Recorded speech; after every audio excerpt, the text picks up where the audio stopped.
Hi, how's everybody doing today? I want to do a quick rundown of our Biz Speed Rating Sheets. This is Frank Bizaric. I just wanted to go over what I've posted this picture online, kind of give you a quick synopsis of what we got going. But I figured I'd go over it real quick with you. Of course, as we're showing up here, we have the race date. That is today's. Let me get a little thing to draw with here. Here's the race date, of course. That is today's date, the race number, the track, the race course. We've got our race conditions that are very important. You want to make sure you pay attention to those, whether it's a $5,000 race. Normally they're running to 15 to 20,000s or something like that. Class droppers. You don't want to get over enamored with them, but class droppers, watching them is very important too.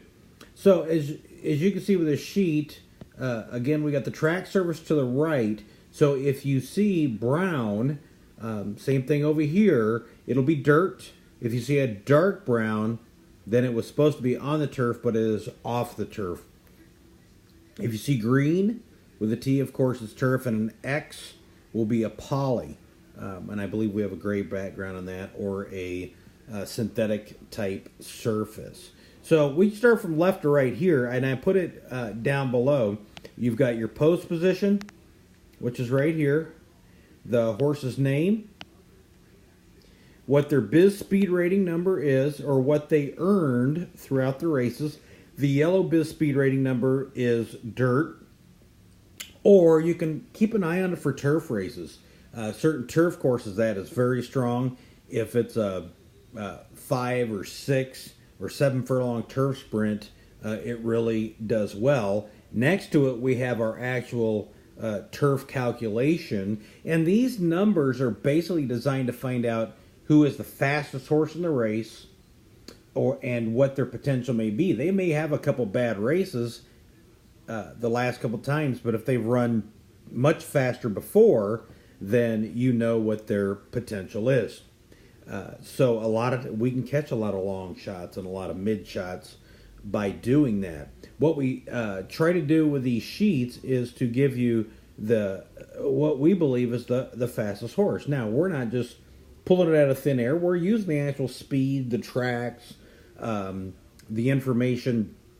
From there, we compile it and do our own calculations. So we spit this out, and we don't tell you exactly what to bet. That's really up to you, but we will say the higher the number, the better. Look for separations of 4 or 5 points, either on the Biz Speed Rating or Biz Turf. And again, if it's on dirt, this is normally your strongest on dirt. This is normally your strongest on turf. Look for clusters, or more than a couple times a horse's name shows up towards the top. Those tend to be key horses. These numbers are driven from their last distance, the last race date, and then the track they ran from.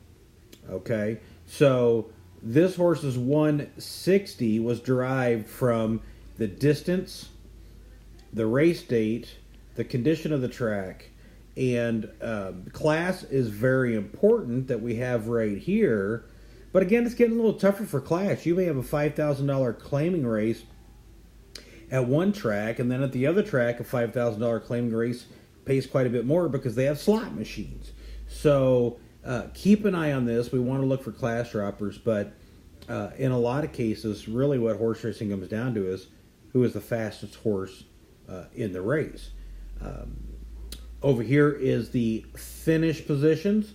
So if I have a horse with a 159, I accidentally wrote over that, and he finished first, and then there's a horse that's got a 160 and he finished second, the horse that finished second with pretty much the same number is going to be a stronger horse for this race because he had a better number but finished worse, if that makes sense. If not, shoot me an email at contact@bizspeedrating.com and we can try to explain it a little bit more. We'll do quite a few of these videos also to kind of go through things and help you get used to using the sheets. Again, This is online, so you can go through and look at the legends that we have below. Over here are comments, what may or may not have happened in the race. And they're just quick, couple word comments. As a lot of people know, there's jockey-trainer combos that can be good, so this is something nice to look at. Chris Hartman, does very well. You've got your Chad Browns and things like that. So that's something a lot of people try to look at. What we're trying to do here is get you the fastest horse, or they can potentially run the fastest on this day, without going and telling you, you must bet this, you must bet that. Our picture of the 2, 3, 4. Sorry, I got to turn this up a little bit. For some reason, we're going down in screen color. We want you to be able to make some decisions on your own, because we all look at different things. Most of the programs, things you look at, they give you the 2, 5, 4, or sometimes they give you 5 numbers. What we try to do is over here, you've got the horse, you've got their pole position, and by our numbers who has run the fastest races, and then it's up to you to decide from there. Although, again, we'll give you some keys. Again, clusters, high number separations will be very good for you. I know this is kind of quick and didn't answer a whole heck of a lot of questions, but I wanted to go through just briefly on the sheets what to look at. The legend here down towards the bottom that you can see on our sheet online. And then, let's take a quick look at a race that was here. I gotta close this down here. Take a look at, let's go, I just saw this race, Louisiana Downs, and as you can see, I went through and already pre-handicapped this. So it was a dirt race. It was 5.5 furlong maiden claimings. Now I will say, if you're trying to make a long living off maidens, in my opinion, it's tough to do because you've got so many first-time starters, and you've got horses dropping special weight to claiming and things of that nature. And a maiden special weight at one track might not be as good as claimers at another track. So, what I try to do, if I can find separations, then that is when I'll bet maiden races. Because, again, we're trying to predict what their potential is. How fast have they already run? So, in this one here, you can see the number 9, Cat's Hit. Let me make this a little bigger. You can see over here that he finished third in his last race. That one wasn't his. Let me take that out. He finished 4th in his last race.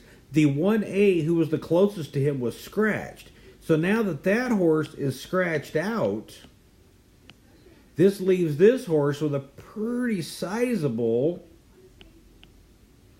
number separation. The Biz Speed Rating, 8 points. Yes, this guy's number is a little bit sooner. We believe in recency. Let's mark that out since he's scratched. However, an 8-point separation is tough to beat. I do know that I liked the 10 also. He's got 2 numbers in there. So to me, we've got number separation here, and we've got number separation between the first and second horses, and it just ran and it just came out exactly that. We had the winner, first place horse, second place horse, so we had the winner and the exact in that race. So we'll go through some of these sheets. We'll help you to learn to handicap, but that's how the Biz Speed Rating can isolate things for you and help you be more consistent every day. Let us know any questions or comments at contact@bizspeedrating.com. You can find us on Twitter at WinWithBizSpeed. Thank you and have a great one. Happy hunting.